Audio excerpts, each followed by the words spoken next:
So guys, after simple past, the next is past continuous tense. Now past continuous, वो चीज जो पहले से चलती आ रही है लेकिन पुराने टाइम में काफी देर चलती रही है, ठीक है, उसको हम पास्ट कॉन्टिन्यूस बोलते हैं. For example, it is used, where do we use it? To suggest a gradual development of the action in the past. So धीरे धीरे धीरे धीरे development of action होता रहा past में. So it was getting dark हो रही थी. I was becoming more and more nervous. मैं ज्यादा से ज्यादा nervous हो रहा था. Actions in progress in the past, कुछ ऐसे actions जो past में progress में थे, यानी कि चल रहे थे. For example, we were singing last night so we could not come. क्योंकि हम पिछली रात को सो रहे थे, सॉरी सिंगिंग गा रहे थे, so we could not come, इसलिए हम आ नहीं पाए. It was raining all the afternoon. सारा दोपहर बारिश हो रही थी. So this is something which is continuous. चलता जा रहा है, चलता जा रहा है, चलता जा रहा है, चलता जा रहा है. Because ये चलता जा रहा है, that is why it comes under past continuous tense. I was working on my project last week. पिछले हफ्ते मैं इस प्रोजेक्ट पे काम कर रहा था. To indicate the repeated actions, यही हमने पीछे भी किया है, habitual and repeated actions. So repeated actions. So the past continuous with always expresses a frequently repeated action causing annoyance to the speaker. So past continues with always expresses, जो हमेशा express करता है किस चीज को? रिपीटेड एक्शन, जिससे annoyance होती है किसको? स्पीकर को. For example, he was always writing rude letters to me.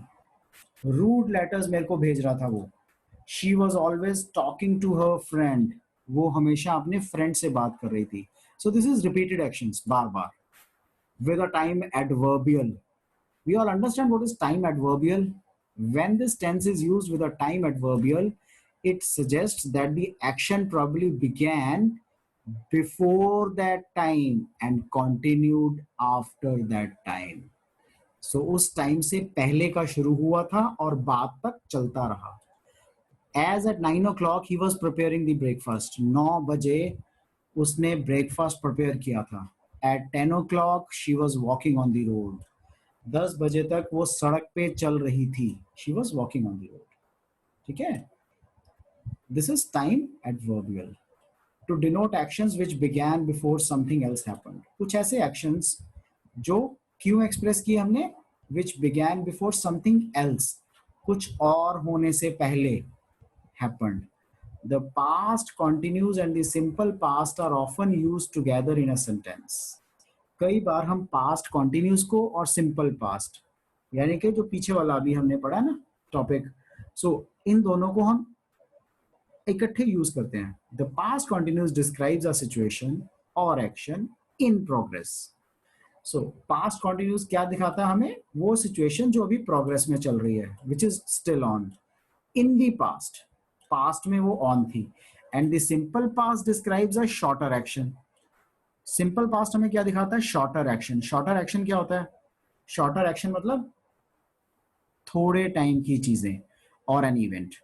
The action और situation in progress is often introduced by conjunctions. So जो इन प्रोग्रेस है एक्शंस या सिचुएशंस, वो कैसे प्रोग्रेस होती हैं? By conjunctions like when, as, just as and while. So इन सब चीजों के साथ हम उसको एक्सप्रेस करते हैं. Just as I was living the school I saw my mother. जैसे ही मैं स्कूल से निकल रहा था मैंने अपनी मदर को देखा. I recognize my friend when he was rushing to catch the train. जब मैं ट्रेन लेने के लिए भागा तभी मैंने फ्रेंड को रिकॉग्नाइज किया. So now coming back to the same, to denote actions which began before something else happened.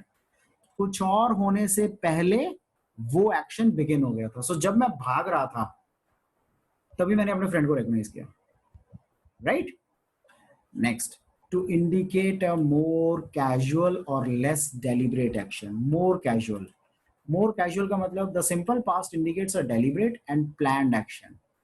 whereas the past continuous indicates a casual and less deliberate. So casual action की बात करता है past continuous. I talked to the head of department yesterday. Head of the department से कल मैं बात करूंगा. I was talking to the head of department yesterday. मैं कल बात कर रहा था. So first वाला is simple present. Second is past continuous. Simple past and past continuous.